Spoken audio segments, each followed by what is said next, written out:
Can you believe we're already nearly at the end of 2025? Christmas is right around the corner. It sneaks up on us so fast every year, and with it comes all of the pressure.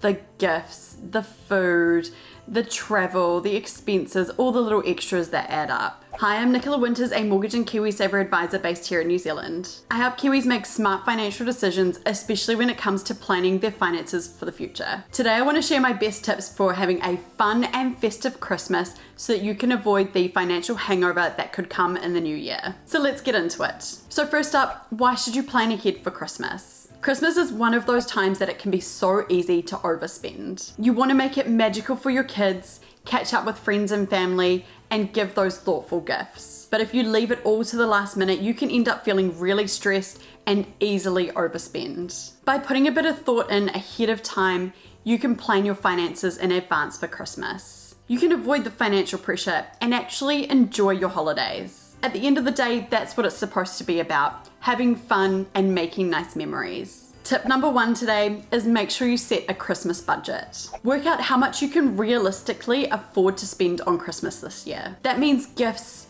food, outings, and even travel if you need to travel to visit family or friends. It's better to set a clear limit now rather than overspend and try to play catch up on it later. Tip number 2 is make a gifts list. Write down who you need to buy for and put a dollar figure next to each person. This will help keep you on track and also help to avoid any last minute splurges. But here's the thing, you don't actually have to buy for everyone. Something you could look to do is suggest a secret Santa within your family. That way, you just need to buy one really thoughtful gift instead of 10 small ones. It saves money, reduces stress, and people often end up with something that they actually really wanted instead of lots of little things that they didn't want. Another thing you could look to do is look to make some handmade gifts. Baking, photo books, or little handmade crafts can be really thoughtful and meaningful. They're also usually a lot more appreciated because of the thought that goes into them. Something that I do with my family is bake a lot of homemade goods that we give to our friends and neighbors each year. This creates a nice little family activity that we do together, and also we get a nice gift to give to our friends and neighbors. Tip number 3, focus on time, not stuff. Especially for kids, there can be a lot of pressure to buy more and more and more. At the end of the day, what they remember isn't really the presents, it's more about the experience that they have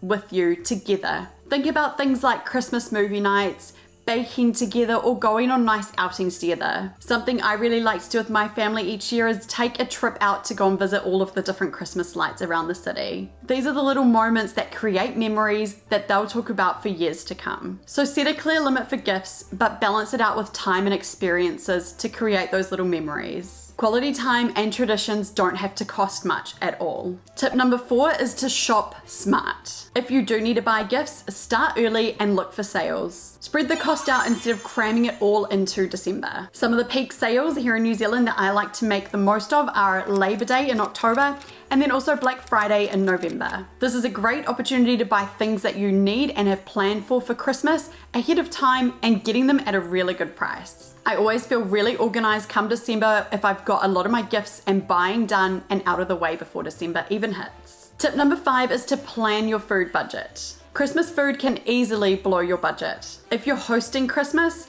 why not ask everybody to bring a plate so that you don't have to cover everything? This way, the cost is also shared amongst your friends or family. Some of my top tips here are make a meal plan, make a list, and stick to it. Another thing is don't over cater. Leftovers often go to waste. The truth is, at the end of the day, people come for the company, not the 5-star spread. A simple meal shared together can be just as special. And now for the bonus tip.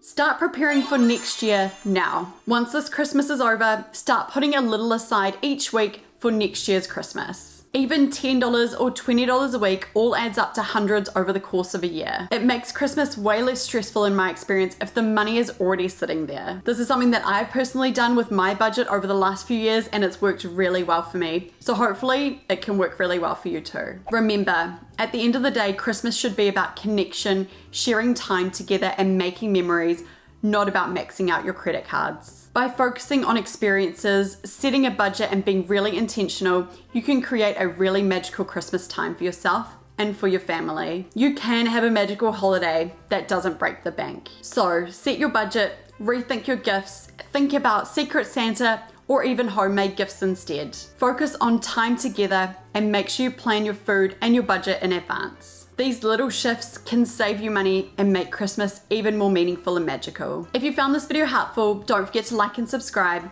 Thank you so much for watching, and I'll see you in the next one.